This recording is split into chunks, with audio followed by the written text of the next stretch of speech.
दोस्तों नमस्कार, सत श्री अकाल और सलाम।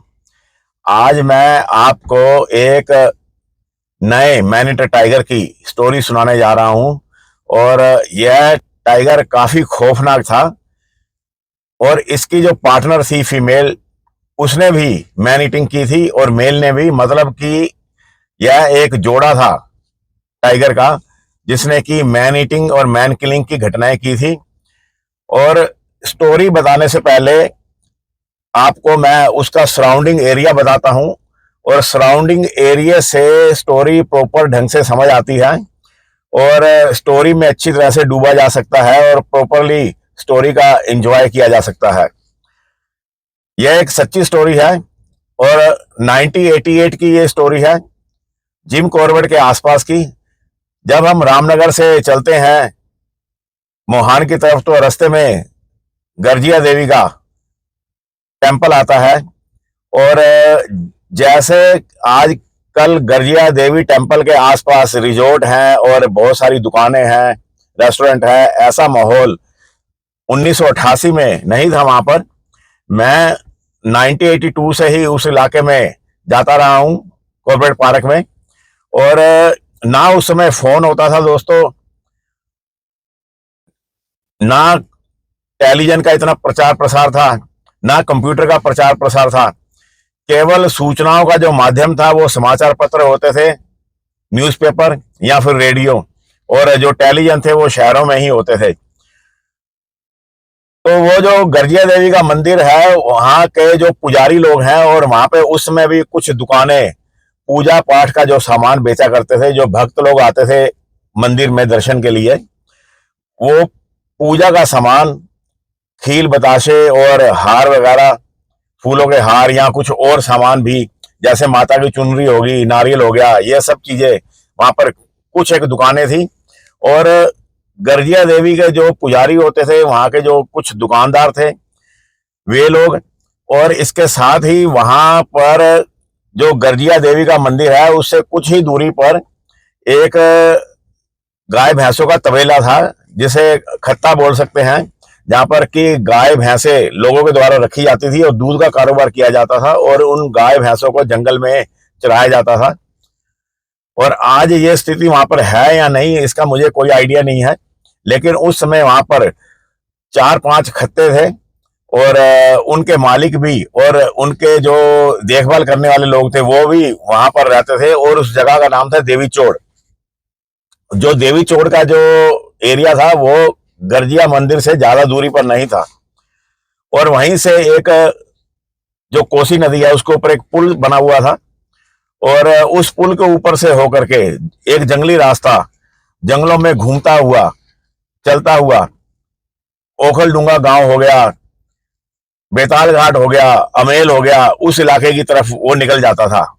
ये जो आसपास के लोकल गांव थे, वहां के जो कुछ लोकल दुकानदार होते थे, वो दुकानदार वीकेंड पर यानी संडे को रामनगर आया करते थे सामान खरीदने के लिए अपने घोड़ों पर बैठ करके, क्योंकि उनके द्वारा घोड़े पाले गए थे, घोड़े रखे हुए थे, घोड़े की सवारी वो करते थे।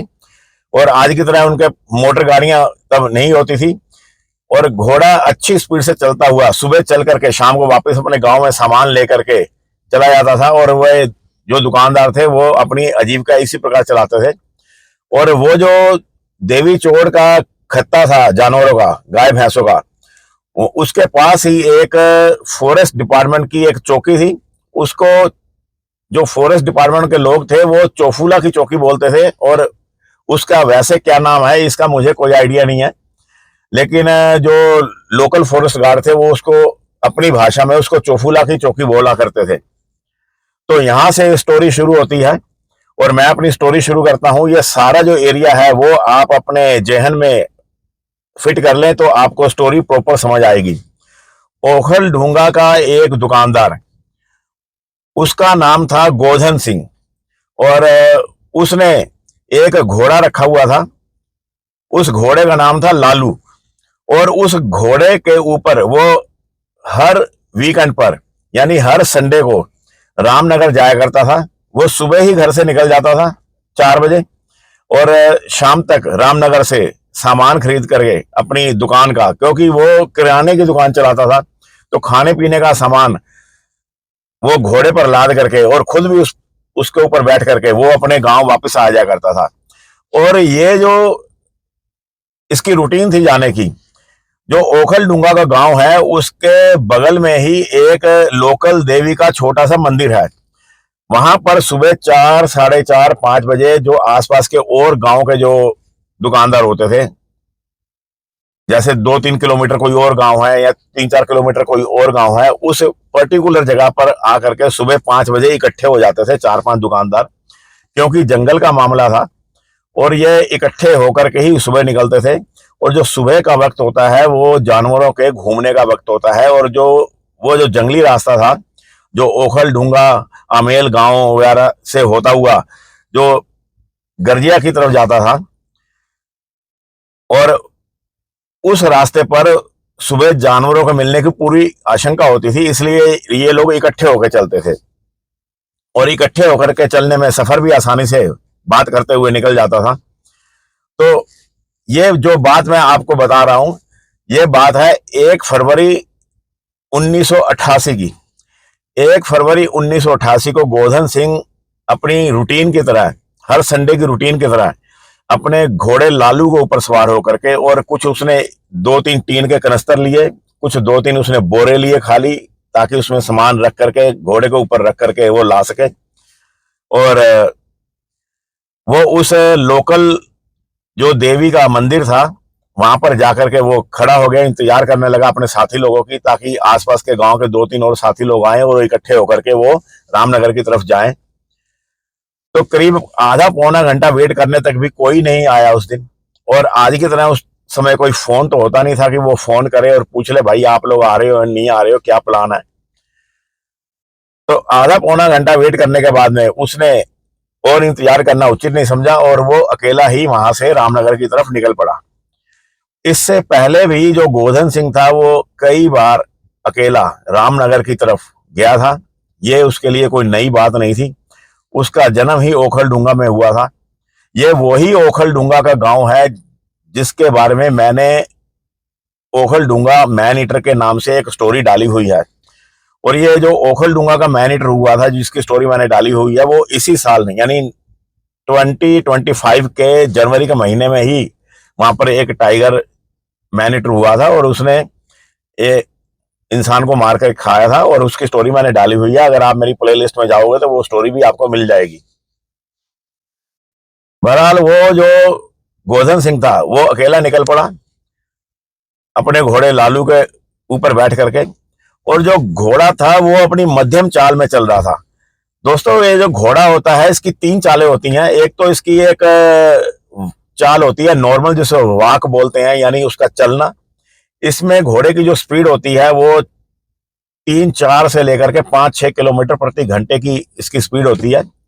और ये जो चलने की घोड़े की स्पीड होती है, इसमें घोड़ा अपने सभी चारों पैर अलग अलग समय में उठाता है और एक लंबा लंबा सफर तय करता है, इसमें जल्दी थकता नहीं।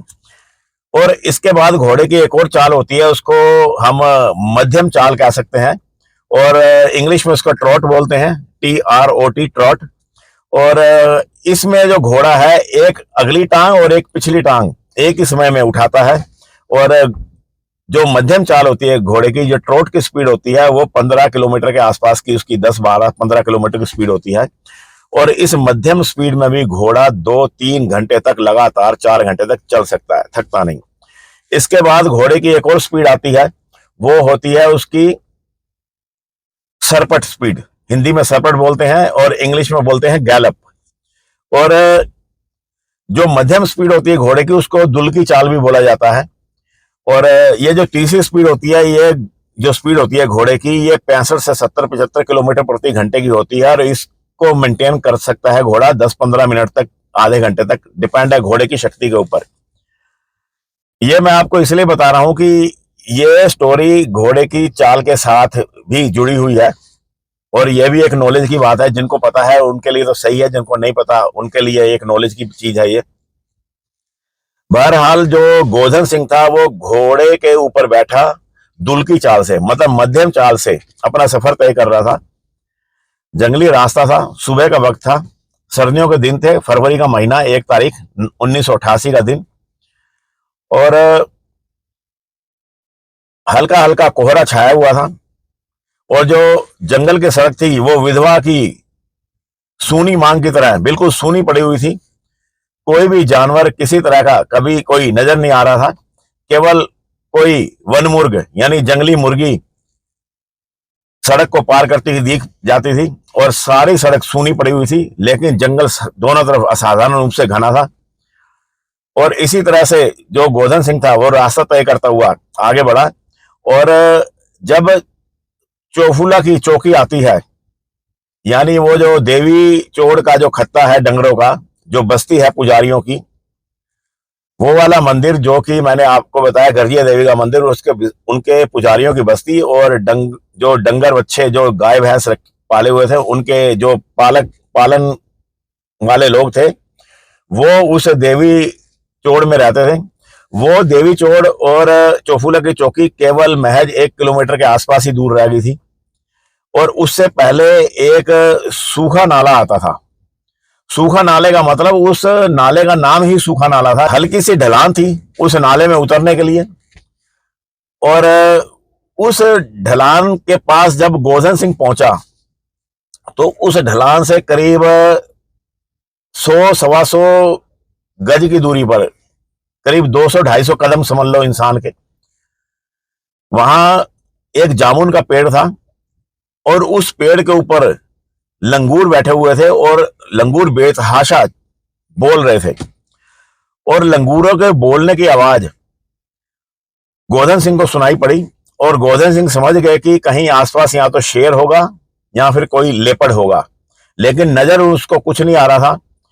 और ये जो लंगूरों की आवाज थी जब गोधन सिंह के कानों में पड़ी, ठीक उसी समय जो घोड़ा था जो कि अपनी दुल की चाल में चल रहा था, मध्यम चाल में चल रहा था, उसने अपनी स्पीड कम करी और खड़ा हो गया। ये जो जानवर होते हैं दोस्तों, इनकी जो छठी इंद्री होती है वो इंसान से ज्यादा डेवलप होती है, ज्यादा विकसित होती है। और घोड़े की छठी इंद्री ने बता दिया था कि आसपास कहीं खतरा है। अगर जंगल में जब आप चलते हो घोड़े के ऊपर और कहीं आसपास शेर हो और घोड़े को उसका पता चल जाए तो घोड़ा आगे बढ़ने से मना कर देता है। और अगर आप बैलों के साथ जा रहे हो, किसान लोगों ने बैल भी रखे होते हैं या बैलगाड़ियां भी होती हैं, पुराने समय में वो बैलगाड़ियों पे सामान ढोया करते थे, लेकिन आजकल तो ट्रक हैं, टेम्पू हैं। तो वो जो बैल होते हैं वो भी जो गाड़ीवान है उसका ऑर्डर नहीं मानते और अकड़ करके खड़े हो जाते हैं और एक दूसरी दिशा की तरफ वो घूम जाते हैं। अगर इंसान के साथ कोई कुत्ता है और उसको, कुत्ते की तो स्मेलिंग पावर बहुत तेज होती है, सुनने की भी पावर बहुत तेज होती है कुत्ते की, तो कुत्ते को, जब पालतू कुत्ते की बात कर रहा हूं, और वो इंसान के साथ अगर वो जंगल में जा रहा है, अगर उसको लेपर्ड का या टाइगर का पता चल जाए, अमूमन कुत्ता क्या करता है कि अपना जो मालिक होता है अगर उसके साथ जा रहा है तो उससे कुछ कदम आगे ही चलता है, इधर सूंघता है इधर सूंघता आगे चलता जाता है। और जैसे ही उसको महसूस होता है कि खतरा है शेर का या लेपर्ड का, तो भाग करके वो मालिक के पैरों के पास ही आता है, मालिक के आसपास ही रहने की कोशिश करता है। ये कुछ साइन होते हैं इन जानवरों के। और ऐसा ही साइन गोधन सिंह का जो घोड़ा था लालू, उसने गोधन सिंह को दिया और वो एकदम से खड़ा हो गया। और गोधन सिंह ने जब उसकी रासें खींची, रासें मतलब रस्सी जो होती है, लगाम जो होती है, उसको खींचा, उसको चलने के लिए इशारा दिया, तो उसने चलने से मना कर दिया। दरअसल में वो जो जामुन का पेड़ था उसके ऊपर लंगूर चढ़े हुए थे और वो बेतहाशा बोल रहे थे। जो लंगूर थे वो रात भर पेड़ों पर टंगे हुए थे। शेरों और लकड़बग्गों और लेपर्ड के डर से वो पेड़ों पर ही टंगे रहे सारी रात। और सुबह जब वो पानी पीने के लिए लंगूरों का दल नीचे उतरा और उस सूखे सोत के खड्डे में पानी पीने के लिए जाने लगा, तो वहीं कहीं झाड़ी में टाइगर का एक जोड़ा प्यार की मस्ती में पड़ा हुआ था। और जैसे ही उस जोड़े ने लंगूरों को नीचे उतरे देखा, वो उनकी तरफ दौड़े, उन्होंने लंगूरों को खदेड़ा और जो लंगूर थे वो दौड़ करके उस जामुन के पेड़ के ऊपर बैठ गए और अलार्म कॉल देने लगे। और ये जो फरवरी का महीना होता है ये शेरों का मेटिंग सीजन होता है। नवंबर से लेकर के मार्च तक का जो टाइम होता है शेरों का मेटिंग सीजन होता है। और शेरों का मेटिंग काल बहुत लचीला होता है। जिस शेरनी के एक शेरनी है, अगर 2 साल तक वो अपने बच्चों का पालन पोषण करती है, 2 साल के बाद बच्चे उसको छोड़कर चले जाते हैं, और उसके बाद में वो दोबारा से हीट में आती है और मेल को तलाश करती है और पुकारती है जंगल में, जगह जगह वो यूरिन पास करती है अट्रैक्ट करने के लिए मेल टाइगर को। अगर किसी शेरनी के जो बच्चे हैं 2-2.5 साल के, अगर नवंबर दिसंबर में हो गए हैं और छोड़कर चले गए हैं, तो वो नवंबर दिसंबर में ही अपने जोड़े की तलाश करेगी। अगर ये स्थिति फरवरी मार्च में आएगी तो वो फरवरी मार्च में अपने जोड़ी की तलाश करेगी। और जब ये जो शेर होते हैं, जो टाइगर होते हैं, जब ये जोड़े में होते हैं तो प्यार के चक्कर में पड़े रहते हैं। 5-7-10 दिन ये इकट्ठे रहते हैं, कई बार 12-13-15 दिन भी रहते हैं इकट्ठे, और शिकार की तरफ इनका कोई ध्यान ही नहीं होता। शिकार की तरफ मस्ती में ये पड़े रहते हैं। कोई शिकार मिल गया तो ठीक है, नहीं तो ये मस्ती में पड़े रहते हैं, और अक्सर ये भूखे होते हैं। और ऐसी अवस्था में जब कोई जोड़ा प्यार के चक्कर में होता है, कोई इंसान या कोई जानवर जब उसके पास पहुंच जाए तो वो बड़ी तत्परता से, बड़ी तेजी से उसका शिकार करते हैं। और ये जो शेर होते हैं, ये शेरनी को अपनी ताकत दिखाने से भी गुरेज नहीं करते, और कभी कभी तो ये 2-2 जानवरों को, 3-3 जानवरों को मार डालते हैं शेरनी को अट्रैक्ट करने के लिए। इंसान भी तो ऐसा करता है, अपनी प्रेमिका को रिझाने के लिए कई बार वो अपनी हिम्मत से ज्यादा काम कर जाता है, अपनी हिम्मत से ज्यादा खर्चा कर जाता है। बहरहाल वो टाइगर के जोड़े ने जब उस लंगूरों को खदेड़ा तो लंगूर पेड़ों के ऊपर चढ़ गए। और यही स्थिति अगर लेपर्ड की होती दोस्तों, जब लेपर्ड को देख करके लंगूर बोलता है तो उसका फर्क अलग होता है। अगर टाइगर को देख करके लंगूर बोलता है तो उसका फर्क अलग होता है। आवाज तो उनकी सेम होती है, लेकिन जब लेपर्ड होता है तो जो लंगूर होता है वो भागता है या पेड़ की ऊंचाइयों पर चढ़ जाता है, बिल्कुल एकदम ऊंचाई पर, ताकि क्योंकि जो लेपर्ड होता है वो भी पेड़ पर चढ़ जाता है, या फिर वो पेड़ों से कूदते फांदते बोलते हुए दूर निकल जाते हैं। लेकिन अगर जो लंगूर है वो टाइगर को देख करके बोलता है तो वो फिर इधर उधर भागता नहीं, वो उसी पेड़ के ऊपर बैठा रहता है। उसको पता है कि टाइगर पेड़ पर नहीं आ पाएगा, और लगातार वो पुकारता रहता है। ये एक फर्क है लंगूर की काल में, और लंगूर को देखने भर से ही पता चल जाता है कि वो लेपर्ड को देख करके बोल रहा है या टाइगर को देख के बोल रहा है। अगर लेपर्ड को देख के बोलेगा तो वो ऊपर चढ़ेगा पेड़ के और बोलता हुआ, और दूसरे पेड़ों पर भी छलांग मार करके जाएगा। बहरहाल जब वो लंगूर बोल रहे थे तो घोड़ा भी रुक गया, और उस घोड़े को जबरदस्ती ही आगे की तरफ बढ़ा दिया गोधन सिंह ने। लेकिन जब वो लंगूर बोल रहे थे और उस पेड़ के नीचे वो टाइगरों का जोड़ा बैठा हुआ था, शेरों का जोड़ा, तभी उनके कानों में घंटी की आवाज आई। और ये जो घंटी की आवाज आई थी, ये घंटी बंधी हुई थी लालू घोड़े के गले में, और जब घोड़ा अपनी दुल की चाल से चल रहा था तो वो घंटी बजती चली जा रही थी। और उस घंटी की आवाज उन जब शेरों के जोड़े में पड़ी, कानों में पड़ी, तो वो जो मेल शेर था वो इस घंटी की आवाज से आकर्षित हुआ, और वो उस घंटी की दिशा की तरफ ही बढ़ चला, और शेरनी को उसने वहीं छोड़ दिया। वो भूखे थे कई दिनों के, तो जो शेर था वो घात लगाता हुआ जब आगे बढ़ा तो आधे से अधिक रास्ता जब वो तय कर चुका था तो उसकी निगाह पड़ी उस घोड़े के ऊपर में, जो कि वहां पर खड़ा हो गया था शेर के सेंस को पा करके। और इधर जो गोधन सिंह था उसने लापरवाही करी। उसने घोड़े की जो बताने की जो पोजीशन थी कि घोड़ा बता रहा था कि आसपास कहीं खतरा है, उस स्थिति में उसको घोड़े को वापस मोड़ करके चले जाना चाहिए था। लेकिन वो जब घर से इतनी दूर से निकल चुका था और उसने सोचा कि जो चोफूला की चौकी है, जो देवी चोड़ का खत्ता है, वो ज्यादा दूर तो है नहीं, करीब 1 किलोमीटर है, घोड़ा अपनी सरपट चाल में 2 मिनट में पहुंच जाएगा वहां पर। मौत का तकाजा था, मौत आनी थी, तो मौत ने गोधन सिंह को आगे बढ़ा दिया। अब गोधन सिंह ने घोड़े को एड़ लगाई और घोड़ा बंदूक से छुटी हुई गोली की तरह एकदम से भागा चोफूला की दिशा की तरफ। अब इतने में वो जो टाइगर था वो और आगे बढ़ता हुआ आया, और जब उसने घोड़े को भागते देखा तो उसने उसका पीछा किया, और 2 ही छलांगों में वो घोड़े के पास पहुंच गया। और क्योंकि वो जो घोड़ा था वो यहां पर था और टाइगर यहीं पर था, और घोड़ा जब ऐसे भागा तो टाइगर उसके पास ही पहुंच गया था बिल्कुल। टाइगर ने एक छलांग ली पीछे से, और जब टाइगर ने एक छलांग ली तो जो टाइगर की छलांग थी वो घोड़े के पिछवाड़े पर जाकर पड़ी, उसकी पिछली टांगों पर जाकर पड़ी, और जब उसके नाखून उसके पिछली एक टांग पर पड़े जाकर के, तो घोड़े को नाखूनों की चुभन महसूस हुई और घोड़े ने एक जोरदार दुलत्ती मारी, लेकिन वो दो दुलत्ती से उससे टाइगर को कोई असर नहीं हुआ और दुलत्ती मारने के बाद में घोड़ा हिन हिना करके एक ऊंची छलांग ली और अगली टांगों पर वो थोड़ी देर के लिए खड़ा हो गया।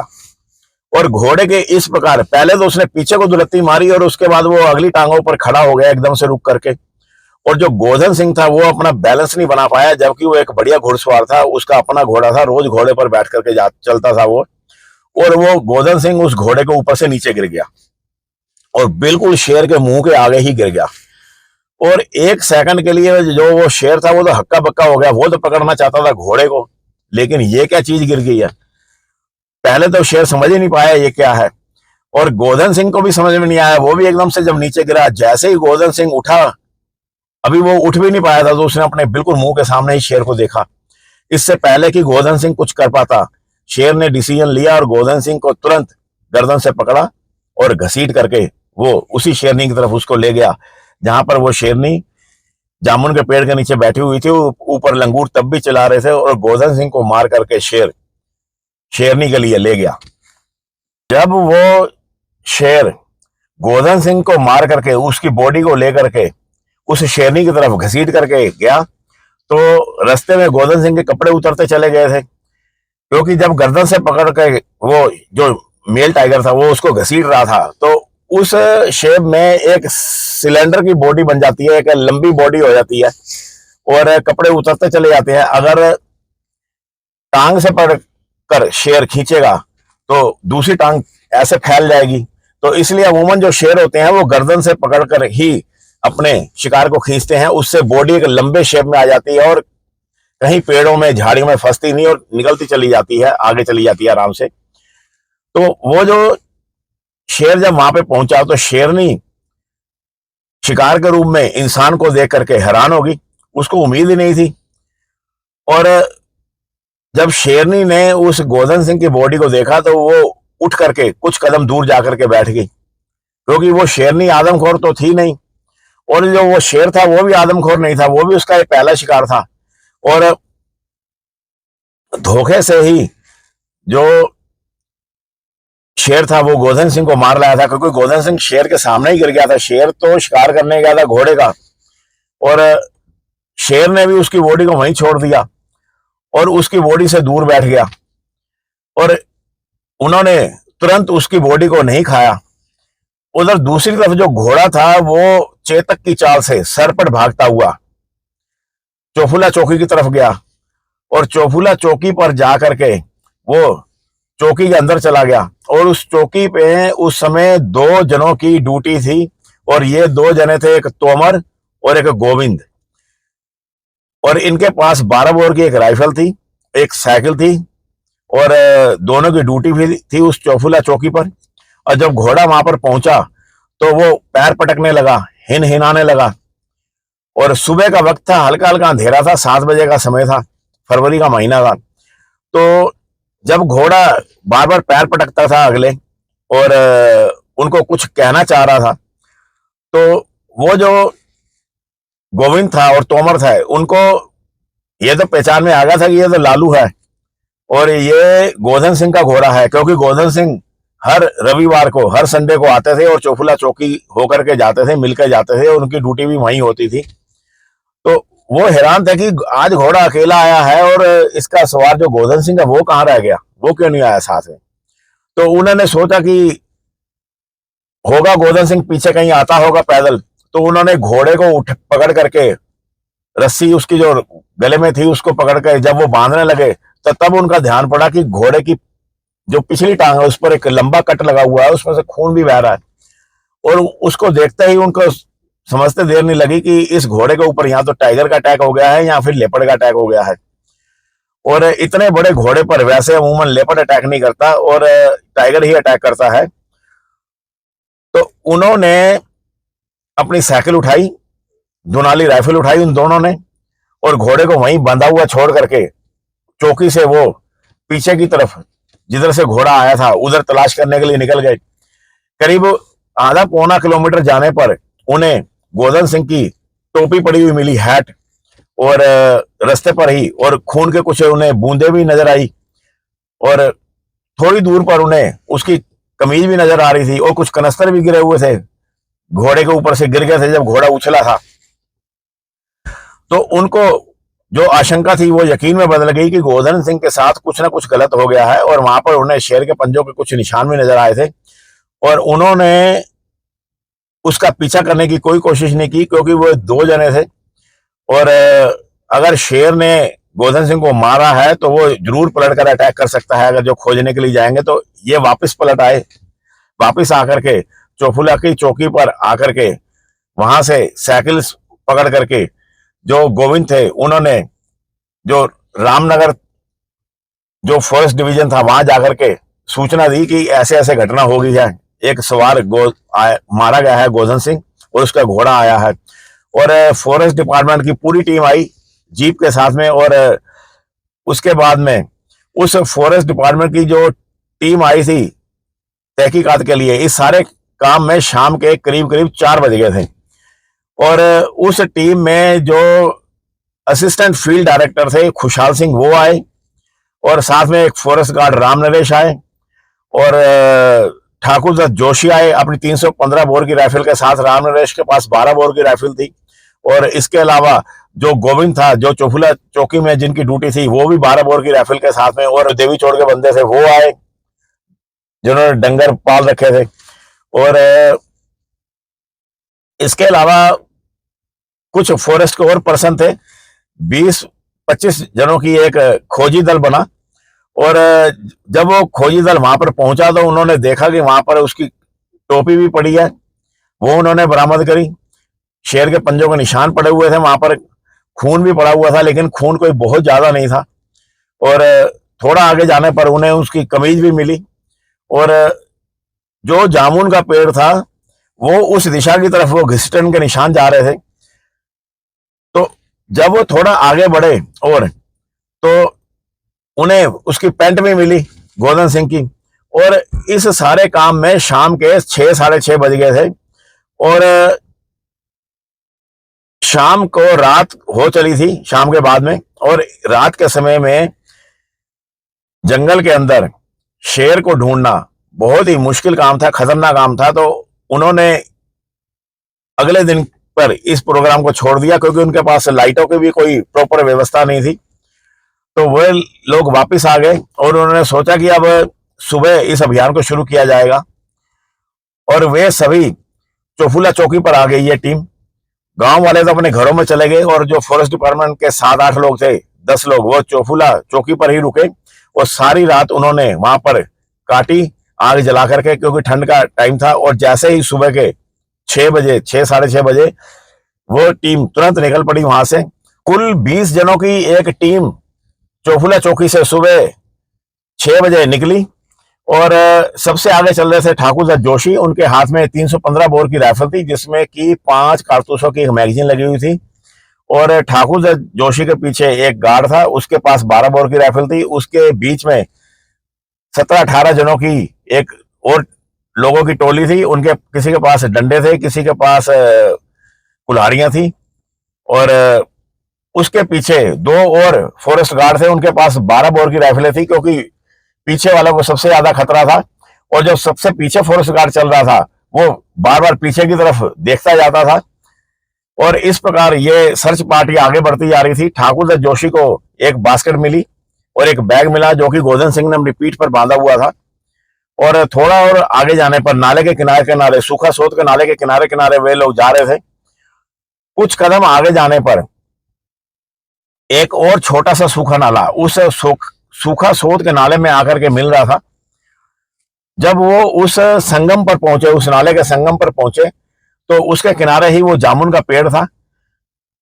और वहां पर उन्हें एक शेर की छाया सी खिसकती हुई सी नजर आई। मतलब कहने का मतलब यह है कि एक हल्की सी झलक शेर की मिली, और शेर की झलक को देखते ही ये जो खोजी दल था वहीं पर खड़ा हो गया, और तुरंत दुनाली राइफल जो उनके बंदूकें थी उनके पास, उनसे फायर किए गए। 3-4 जोरों से शोर मचाया गया, और शोर मचा करके कुछ मिनट इंतजार करके वे टीम आगे बढ़ी, ताकि शेर को निकलने का वक्त दे दिया जाए, कहीं पलट कर वो हमला ना कर दे।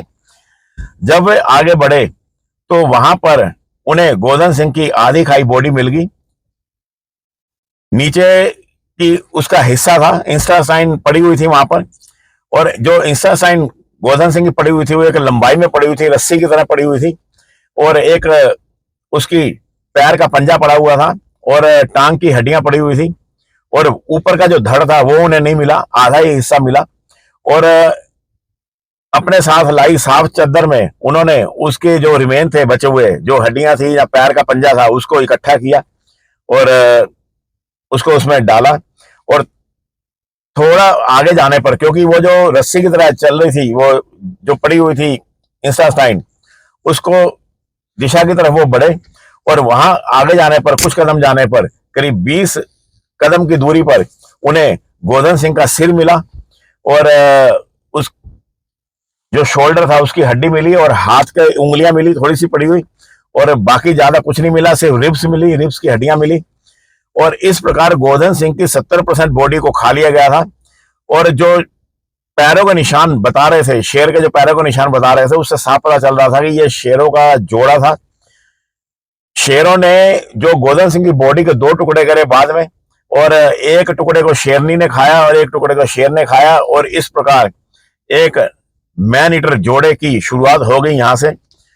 और गोधन सिंह के सिर को और उसके रिब्स को और उनकी जो बाकी जो भी रिमेन थे उनको इकट्ठा करके झाड़ी एक चद्दर में बांध करके लाया और उसके परिजनों को सौंप दिया गया। और जो बाकी की कार्रवाई थी वो फॉरेस्ट डिपार्टमेंट के द्वारा करी गई। और इसके बाद में जो फील्ड डायरेक्टर थे उन्होंने इस शेर को मैन ईटर डिक्लेयर करके इसको मारने के आर्डर जारी कर दिए। और साथ में ही उन्होंने ये भी ऑर्डर कर दिया कि अगर इन दोनों जोड़ों में से कोई भी मिलता है उसको तुरंत मार दिया जाए। और इस को मारने की जो जिम्मेदारी थी वो ठाकुर दत्त जोशी को सौंपी गई।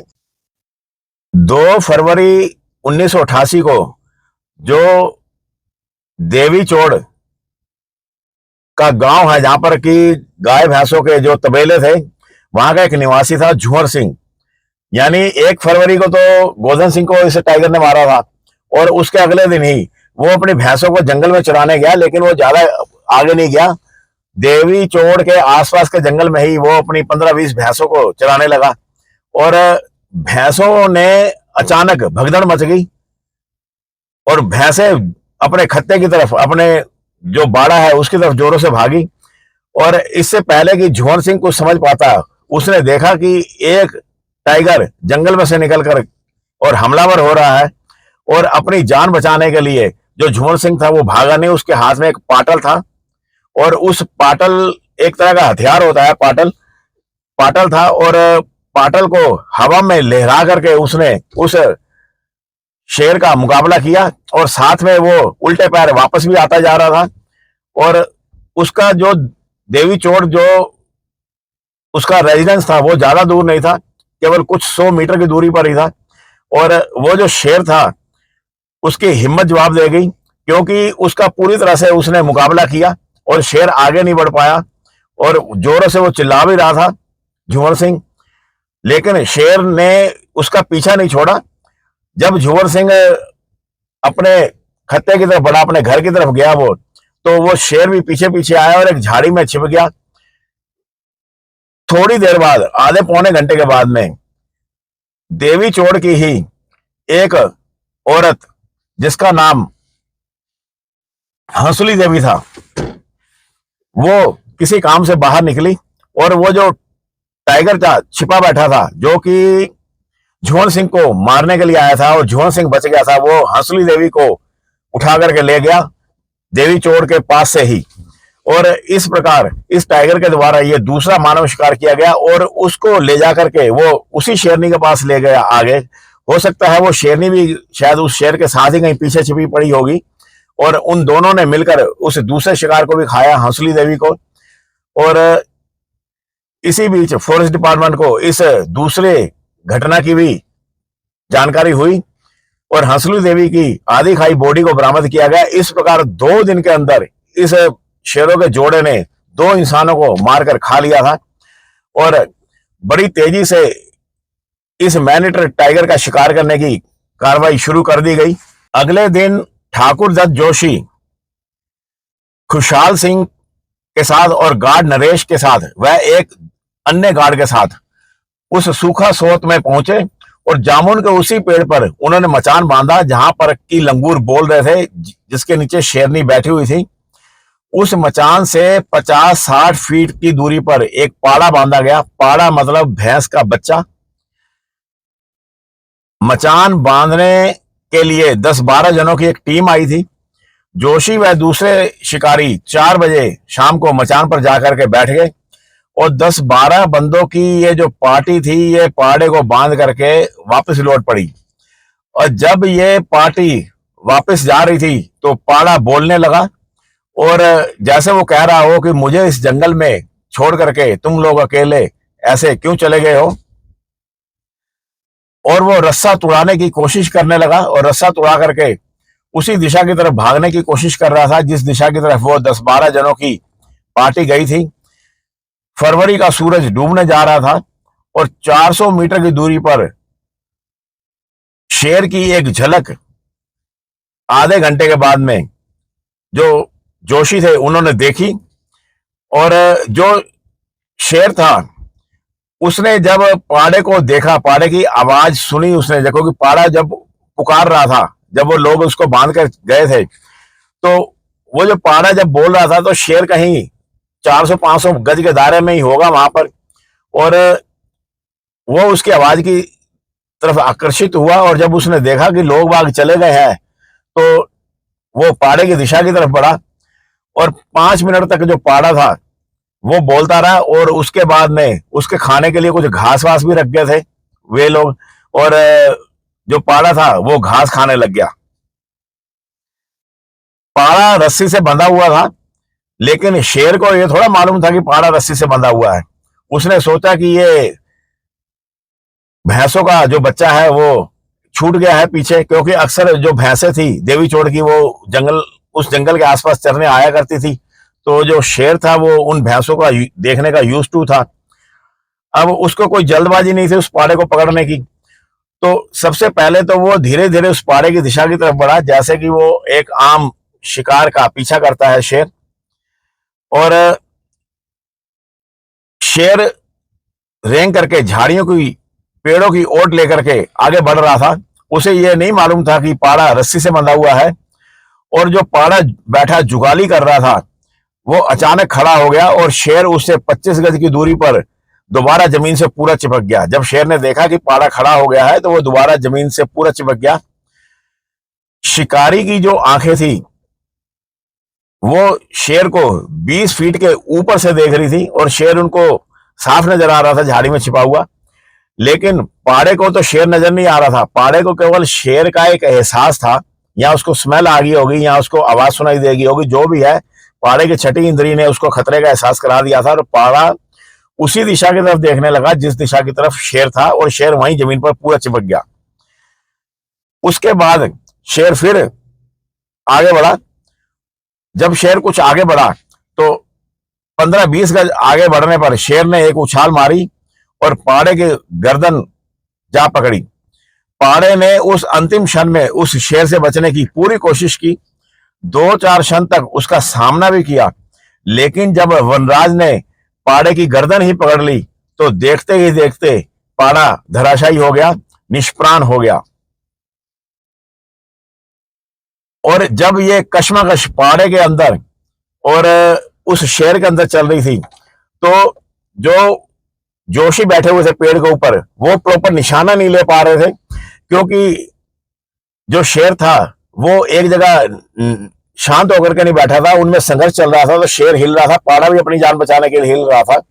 जब 1 मिनट के अंदर शेर ने पाड़े को मार दिया और उसकी गर्दन दबा करके वो बैठा हुआ था, तो जो जोशी थे उन्होंने अपनी 315 बोर की राइफल से निशाना लिया और उस समय जो शेर की पीठ थी वो जोशी की तरफ थी और उन्होंने गोली चला दी। और जो गोली थी वो उसकी पिछली टांगों में लगी और पिछली टांगों में लग करके शरीर के अंदर में से ही होती हुई, फेफड़ों को फाड़ती हुई वो अगली टांगों के पास से पार निकल गई।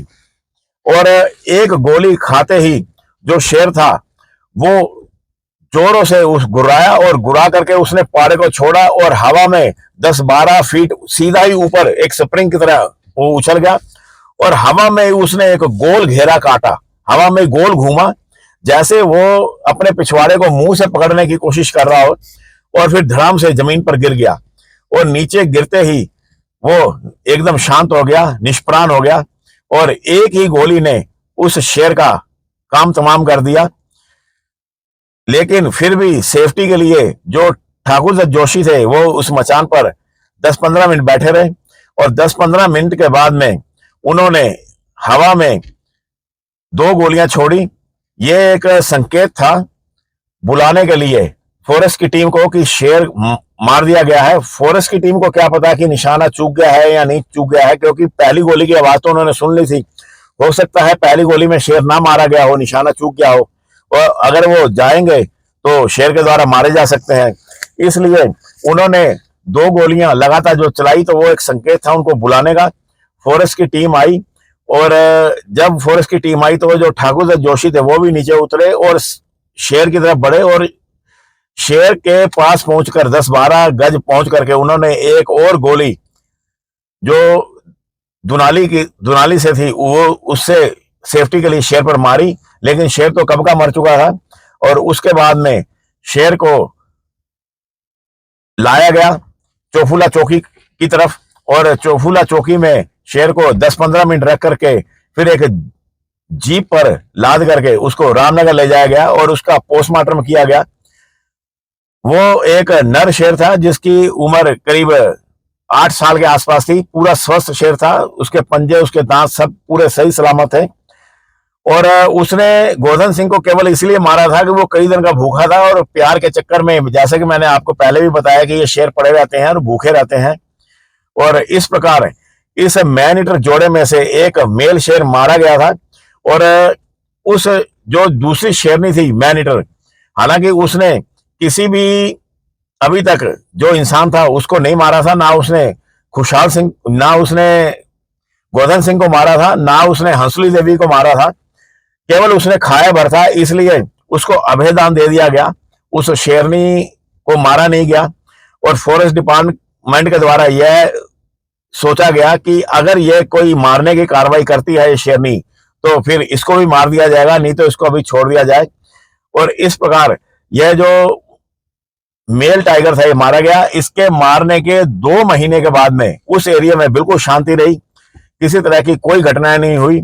लेकिन 2-2.5 महीने के बाद में इस आदमखोर शेरनी ने, जो कि उसका जोड़ीदार था उस शेर का, इसने इंसानों को मारना शुरू किया और उनको खाना शुरू किया। और इसकी आगे की जो स्टोरी है मैं आपको अपने अगले पार्ट में बताऊंगा और वो पार्ट मैं जल्दी लेके आऊंगा। तब तक दोस्तों अपना ख्याल रखना मेरे साथियों। नमस्कार, सत श्री अकाल और सलाम साथियों।